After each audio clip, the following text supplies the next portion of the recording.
In this video, we will discuss what cleanup and delete mean and go into the difference between them. By clicking Cleanup, a default dialog box opens the options as shown here. All annotations and comments are selected. For example, let us remove only the segments and click Clean Up. The segments have been removed.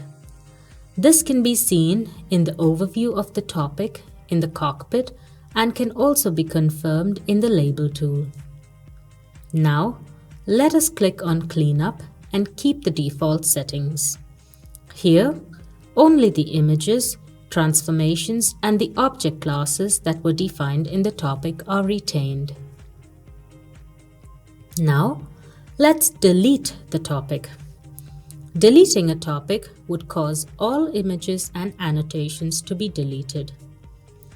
Note how the topic toys_1_copy is deleted from the list of topics in the middle panel.